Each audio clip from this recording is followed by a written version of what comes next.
Good morning, brethren.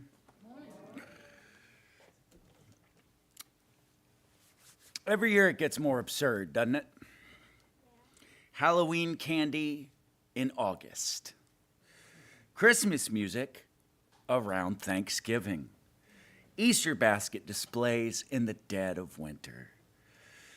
Holidays seem to have gone haywire. Now, as a retail worker, I am subjected every year to Christmas music. And the nightmare usually starts right around Thanksgiving. For those of you unfamiliar with Mariah Carey's heartwarming, nausea-inducing rendition of All I Want for Christmas Is You, allow me to enlighten you. It's okay the first, 5 dozen or so times that you hear it.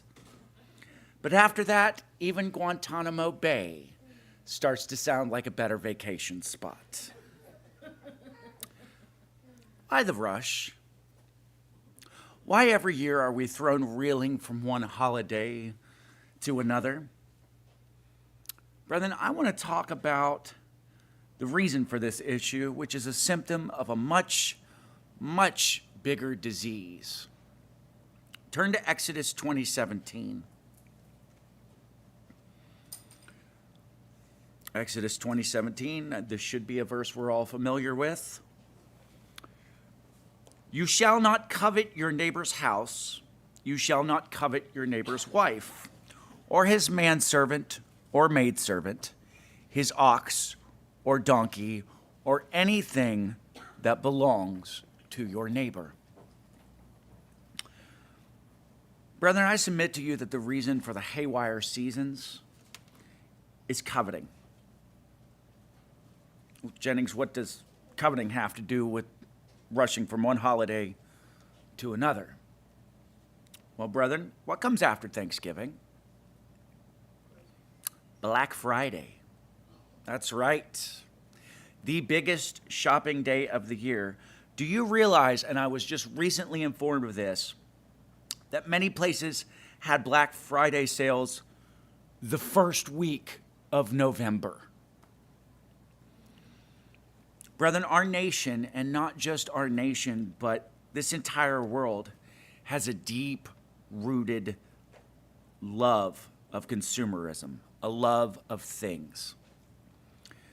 And brethren, our evil world, with its rushing from pagan holiday to pagan holiday and greed for the latest, biggest thing, it's not a coincidence.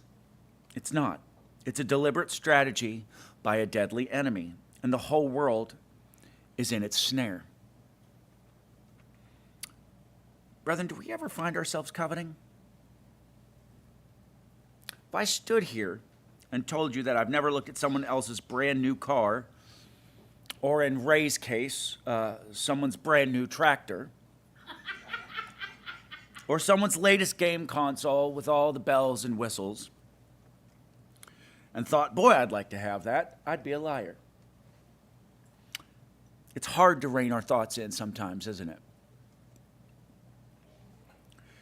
Especially when it comes to things we have around us. What then is the solution? Well, unfortunately for me, the Mariah Carey problem is just a waiting game for the season to be over, but that's another topic. The solution for coveting is simple, and yet so difficult. Oxford English Dictionary defines contentment as a state of happiness and satisfaction. See? Simple. But how can I be happy and satisfied in a world where I'm told the only way that I can be happy is to have more? 1 Timothy 6, starting in verse 6. 1 Timothy 6, starting in verse 6. But godliness with contentment is great gain.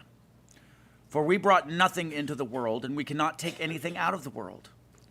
But if we have food and clothing with these, we will be content. But those who desire to be rich fall into temptation, into a snare, and in many senseless and harmful desires that plunge people into ruin and destruction. For the love of money, not money itself, y'all, but the love of money is a root of all kinds of evils. It is through this craving that some have wandered away from the faith and pierced themselves with many pangs. Brethren, being satisfied with what we have is not an easy task. It's something we must work at, and sometimes it's hard work. So I want to give us, and this is by no means an extensive thing, it's just an overview. I want to give us 3 quick tips to create a mindset of contentment. And as always, brethren, I'm not directing this at anybody other than myself, so I'm going to use I statements. First, I need to work at being okay with a lot or a little. Sometimes too much of a good thing can be just as much of a problem as lack. Turn to Proverbs 30, verses 8 through 9. Proverbs 30, verses 8 through 9. Remove far from me falsehood and lying. Give me neither poverty nor riches. Feed me with the food that is needful for me, lest I be full and deny you and say, who is the Lord? Or lest I be poor and steal and profane the name of my God. And you don't have to turn there for time's sake, but Philippians 4:12 says, I know how to be brought low, and I know how to abound in any and every circumstance. I have learned the secret of facing plenty and hunger, abundance and need. So we need to be okay with a lot or a little. Secondly, I need to work at wanting things that last. Turn to Matthew 6. Matthew 6, 19 through 24. Do not lay up for yourselves treasures on earth where moth and rust destroy, and where thieves break in and steal. But lay up for yourselves treasures in heaven, where neither moth nor rust destroys, and where thieves do not break in and steal. For where your treasure is, there your heart will be also.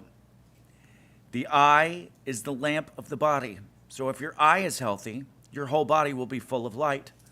But if your eye is bad, your whole body will be full of darkness. If then the light in you is darkness, how great is the darkness? Brethren, there is a kingdom coming. And to be a part of that kingdom, my mindset needs to be on it and its goals and its ways now. Like right now. Third, I need to remember to stay connected in trust with the God who is my provider and not the God of this world. Turn to Psalm 16, verse 11. Psalm 16:11 says, you make known to me the path of life. In your presence there is fullness of joy. At your right hand are pleasures forevermore. Brethren, God is the source of all contentment. If I want to work at being content, I need only to look to Him. Psalm 118, verses 24, says, this is the day that the Lord has made. Let us rejoice and be glad in it. Brethren, in conclusion, I'm going to turn. This is a psalm that we all know. And it's one that's about contentment. And, you know, we're taught to memorize this psalm as children. I think you all know where I'm going. Psalm 23. I really want us to listen to the words of this when we think about contentment. Psalm 23, a psalm of David. The Lord is my shepherd. I shall not be in want. This is the NIV, by the way. He makes me lie down in green pastures. He leads me beside quiet waters. He restores my soul. He guides me in paths of righteousness for his name's sake. Even though I walk through the valley of the shadow of death, I will fear no evil, for you are with me. Your rod and your staff, they comfort me. You prepare a table before me in the presence of my enemies. You anoint my head with oil. My cup overflows. Surely goodness and love will follow me all the days of my life, and I will dwell in the house of the Lord forever. Brethren, there is no greater gift than contentment. And we receive that gift in abundance from our God. So let's always be grateful and content with the here and now. And as for Mariah Carey, well, there's always Excedrin.